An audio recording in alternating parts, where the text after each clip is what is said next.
So let's begin at the very beginning. Let's begin where our story begins, and it begins long before we ever emerge into this world. It begins with our cosmology. Many people think that cosmology is out there, it's all about space, but we are the product of whatever is happening in our cosmology, and our cosmology has changed over time. Almost universally, ancient texts and traditions, they tell us a story. What they tell us is that we are deeply connected to everything in the universe. We're connected to one another, we're connected to ourselves, we're connected to the cosmos, to all forms of life. They tell us that we are the product of intelligent processes that have emerged over long periods of time. I've been blessed in my adult life. For almost 40 years of my adult life, I've had the opportunity to travel and to explore some of the most isolated, remote, beautiful, pristine, magnificent places remaining in the world today, from the monasteries and the nunneries and the high plateaus of central China and Tibet, across Nepal and India, through the Bedouin traditions of North Africa, all through the Andean traditions of South America, and the Yucatan with the shamans and the healers and the curanderos, and all through the American desert Southwest and the Aboriginals in Australia and other places. And I say this because, as different as those traditions are from one another, they all share a very similar story. And that story is that we are the product of a living essence, an intelligent essence, that we are deeply connected, not only with ourselves, but with one another and with the earth around us and beyond the earth into the cosmos. For most of human history, that has been our story. But with the birth of modern science, all that changed. So we say that science began about 300 years ago, during the time of Isaac Newton, when he formalized the laws of physics. And it was with the birth of science that the term that you've all heard, where we throw the baby out with the bathwater. What that means is that when one part of an idea no longer works, you throw the whole idea out, even though parts of the idea may still be valid. Well, science did that when it comes to our story, when it comes to who we are in our relationship to the world.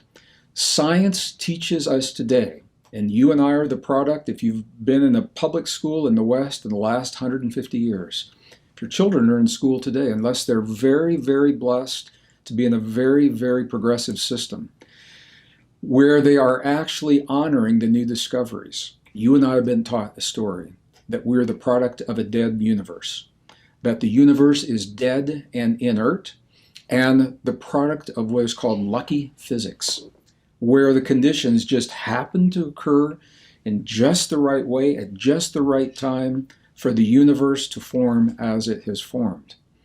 Now, there's a consequence to that thinking. Because if you honestly believe, consciously and subconsciously in your mind and your heart, that the universe is just a product of lucky physics, if you believe that the universe is dead and everything is separate from everything else, that gives the powers that be the reason to think in terms of the earth being ours to exploit, to dominate, to harness the powers and the forces, because there's no reason to think otherwise. The universe is an accident. It's dead. It's separate. It's inert. That thinking is reflected throughout our culture and our society and our history. It's reflected as a lack of respect for the natural world, for example. I remember when I was growing up in the Midwest of the United States in 1950s, 1960s, and the interstate highway system had just been built. They were building this after the Second World War, originally to transport military across our country, never thinking that civilians would take to the highways the way that we have, and an entire industry developed along those highways, including fast food. So I remember 50s and 60s, people stopping at fast food restaurants, and when they were finished with the meals that they got in the paper cups and the paper bags and the plastic containers, they wanted to throw them away. And at that time, away simply meant out of sight. So those containers went right out the window. because there was no reason not to litter. And the medians of the interstates in many cities were cluttered with paper and bags and wrappers and cups and straws for miles and miles and miles, until we developed an awareness that when you throw something away, away does not mean just out of sight. But it was a way of thinking back then, because the idea was that Earth is so vast, the oceans are so big, and there's so much land in the US that we can just dispose of things by getting them out of our sight. Well, you and I know that's all changing now, fortunately. There's a new awareness that is developing, but the thinking underlying that kind of disposal is a direct consequence of us being taught that there's nothing really special about the cosmos, nothing really special about our relationship to the cosmos. So the question is, we're running out of resources now on the planet. We're starting to look at other places. We're looking at planets to mine, the moon, for example, and the planet Mars and asteroids. Here's the question, are we going to exploit those places the way that we've exploited our own planet because of the thinking that we have been led to embrace, that everything is separate and that we are living in a dead and inert universe? Well, similar story comes with you and I. We're taught that human life is the product of random processes that just happen to occur, random mutations that just happened at the right time. Just the right atoms came together at just the right time to create just the right molecules, to create just the right proteins, to create just the right forms of energy and information for life to emerge on our planet. And when you hear that, the question is, where's the specialness? Where's the specialness if we are the product of random processes? And the implication is very similar to what's happening on the Earth. Where is our respect for biology? Where's our respect for the specialness of human life? The thinking is that life and human life is ours to exploit. It's ours to dominate. It's ours to give, and it's ours to take. And that reflection we find up showing in many societies in ways that are certainly controversial, and they're dividing us today, but they're also leading us to new understandings. Perhaps it's best summed up through a woman that I have so much respect for, Rachel Carson, one of the early environmentalists and early authors. She wrote a book in the 1960s. It was called Silent Spring. She was actually a marine biologist. The book Silent Spring was about the role of pesticides in our environment and in our lives. And what Rachel Carson said was so powerful. I remember I read it as a child, and it has stayed with me my whole life. What she said is that we only destroy what we do not value, and we can only value what we know. We can only value what we know, and that's the value of embracing the new discoveries and the new science and bringing it forward in our lives and our world, because the new science is writing a new story. It's writing a new story about the cosmos. It's writing a new story about us. We today are destroying ourselves and our planet because there's nothing in our story that leads us to do otherwise. And that's the value of the modules in this course. And the new science that is happening behind the scenes and that's published in obscure journals, Sim and I want to bring this to you because this is your world and this is your life, and we're in this together. And this is the information that gives us the reason to write the new human story. One more piece I want to share with you about the old story that I think we all feel in our lives. The old story tells us that our success as a species is the result of competition, scarcity, struggle, violent competition. That we live in a world. I remember when I was a kid, I was taught that the fundamental rule of nature is competition, and that I live in what was called a dog-eat-dog world. And if I didn't go out there and do my very best to be better, to violently compete at any expense, to be better than everyone else, that the world would just roll over me as if I weren't there, as if I didn't exist. That was the thinking. Survival of the strongest, dog-eat-dog world. You know, the good news is that we now know that's no longer true. But you and I emerge from a world where that thinking has led to some of the greatest wars, the greatest suffering, the greatest loss of life in human history. You know, at the end of the last Great War, World War II, people sometimes forget 75 million humans lost their lives. And just to put that in perspective, at that time, 3% of the population of our planet was lost to war, based upon a belief and actions, survival of the strongest, thinking that the fundamental rule of nature is competition. Well, now I want to get to the really good news, because the new story is overturning those ideas that I've just shared with you.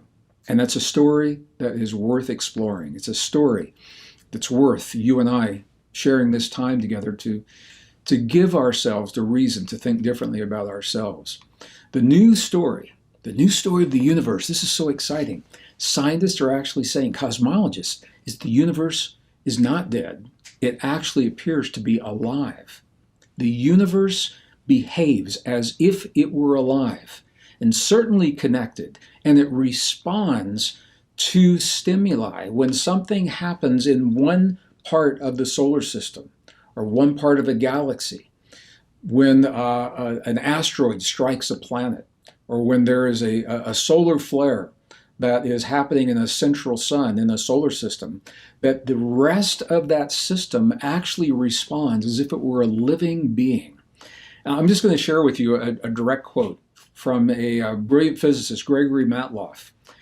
And what he says, and I'm going to invite you to listen. These are the words of a scientist, not a philosopher, not a new thought author or thinker in our genre. This is a rock solid scientist, and he's beginning to embrace what the discoveries are showing about connection. Listen to this. I'm going to read this directly so I get this right. He says, a field of consciousness could extend through all of space. Stars may be thinking entities that deliberately control their paths. Or put more bluntly, he says, the entire cosmos may be self-aware. Wow, that is such a radical departure in thinking from the way we've been taught to think about our dead inner universe. But it doesn't stop there. That's the cosmology. Now the biology is telling us that the old story that we've been taught when it comes to us or where we come from, the story of evolution. Evolution is a fact. I'm a degreed geologist, and I've seen evolution in the fossil record, certainly, for plants, animals, insects. I'm going to talk about this more in a future module, but I want you to know right now, evolution is not your story, and it's not my story.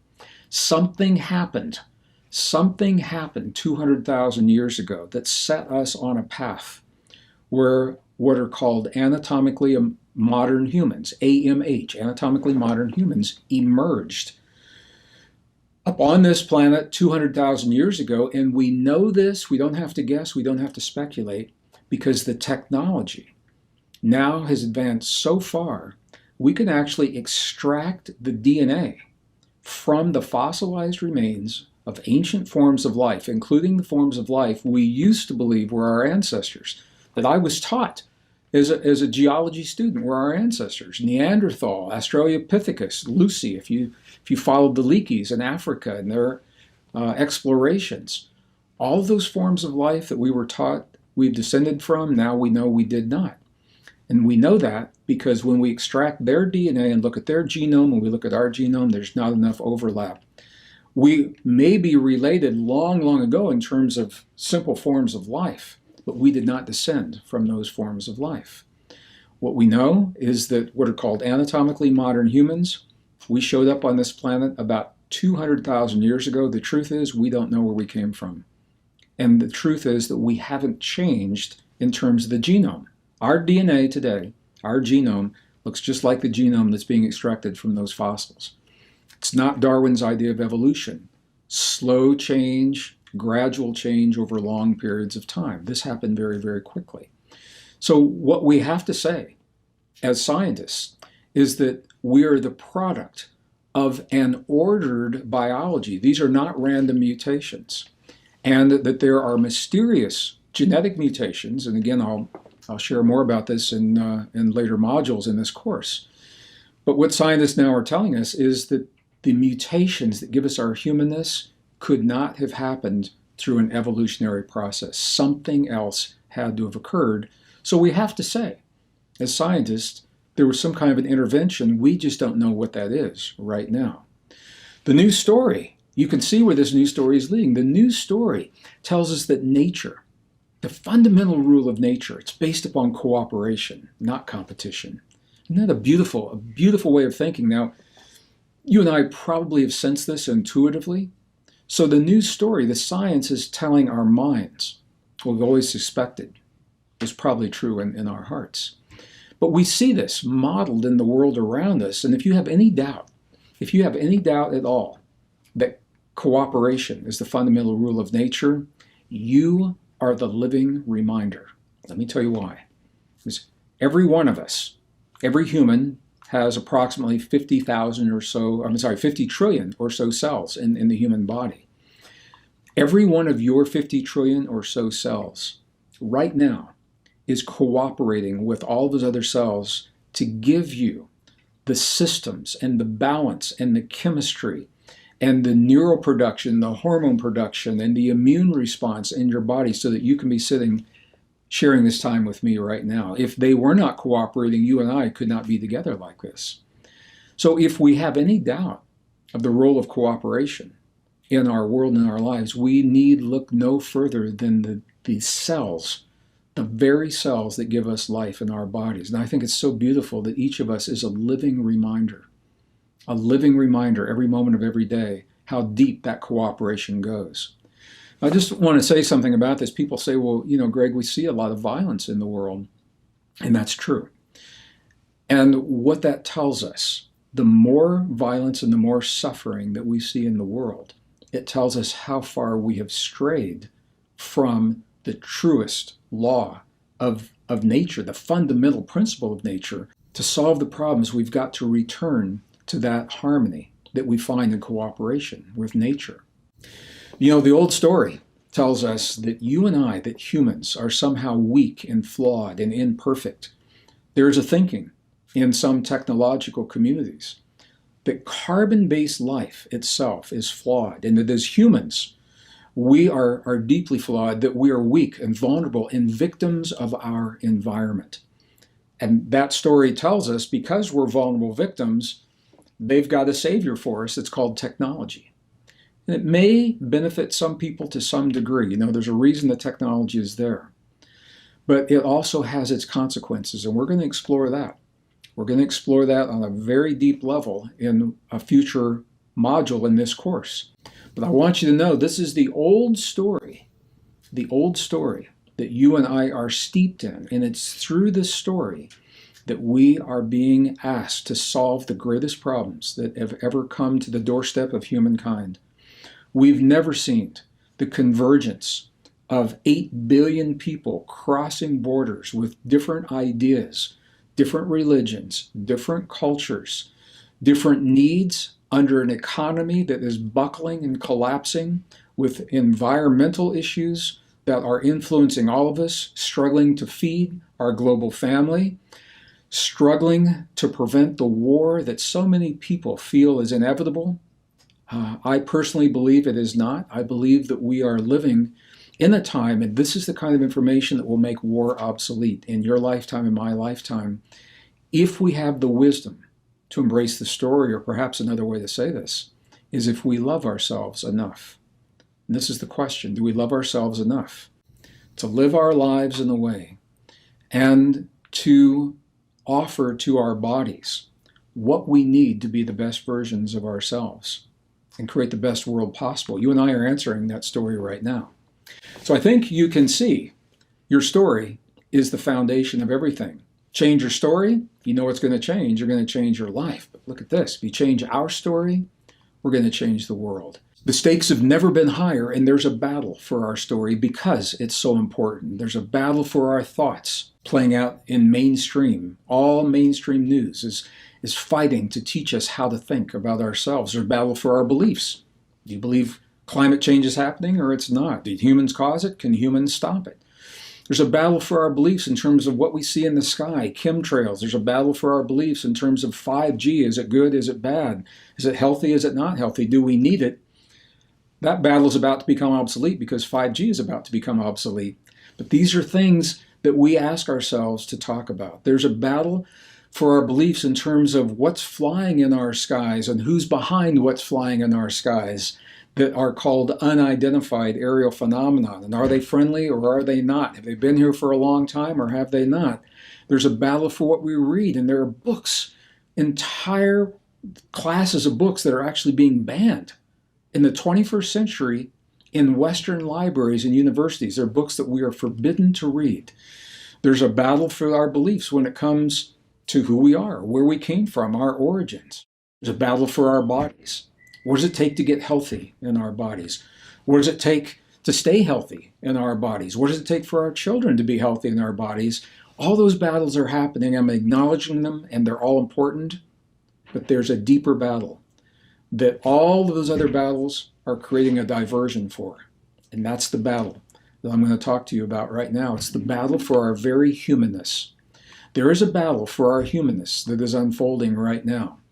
And it is that question that Nassim and I are going to explore as we go through this course, because the question is, what is our relationship to the universe? What is our relationship to the universe? The forbidden question, are we passive observers, victims of our circumstance in this universe? That's what I was taught when I was in school. Or are we somehow active participants? Do we have the ability to influence? Now, I'm not saying to control or manipulate. I'm saying, are we somehow connected to the world around us and one another in a way that gives us the ability to actually influence in a good way what's happening in our lives? You know, two of the most famous scientists, physicists in our lifetimes, struggled with this question. And what's so interesting, the two scientists, they were alive at the same time. They were friends. They were colleagues. They taught at the same universities. They had the same equations. They attended the same conferences, and they had two very different outcomes of opinion based upon what they had found. You probably guessed Albert Einstein is one of them. Now, I was fascinated when I learned this about Einstein. Einstein believed, and he wanted to believe, that we are separate from everything and powerless in our universe because there's nothing that connects us with everything else. In his actual words, I just want to share with you, Einstein said, quote, "We live in a world which exists independently of us human beings, which stands before us," he said, "like a great eternal riddle, at least partially accessible to our inspection and thinking." So Einstein said, yeah, there's a world out there, and we have the ability through our technology and our intellect to check it out, to understand it. But he said that world is separate from us. Now, his colleague, Professor John Wheeler, Princeton University, brilliant, brilliant man, made a statement in his time that was so far ahead of what others were thinking. And what John Wheeler said, he said, we could not even imagine a universe that did not contain us, observers. Because, he said, the very building blocks of the universe are the result of us observing the universe. He went on to say that we're part of a universe that's not finished yet. It's a work in progress, and I love this. This is a direct quote. He said, we live in a participatory universe. He didn't say that we are manipulating. He didn't say that we are controlling. He didn't say the universe is ours to dominate or to exploit. He said we live in a participatory universe. Now, this is a radical departure from the thinking of his time. He passed not long ago, and for many scientists, it's still a radical departure today. However, it's what the evidence supports. The new discoveries that are not being shared in the mainstream classrooms and textbooks support precisely what John Wheeler said to us. So, in summary, what I'd like to bring together from this part of our module is when we honestly embrace the deep truth of the discoveries that both Nassim and I are going to share with you from a biological perspective, from a cosmological perspective, from an archaeological and a mathematical perspective, we're going to give you the reasons to write your own new story. And it is a beautiful story of hope and possibility based upon self-empowerment And here's the key: self-regulation of this extraordinary potential that you call your body and your relationship to your body. For the first time in 5,000 years of human history, we have the personal tools and we have the technology to free humankind from the ancient shackles of fear and greed and hate that have led to so much suffering in our past. And that is the deep truth of why Nassim and I feel the way that we do and have dedicated our lives to sharing this information and bringing it to you. This is the potential that you and I embrace right now. This is the forbidden science that is the secret of our past and the promise of our future.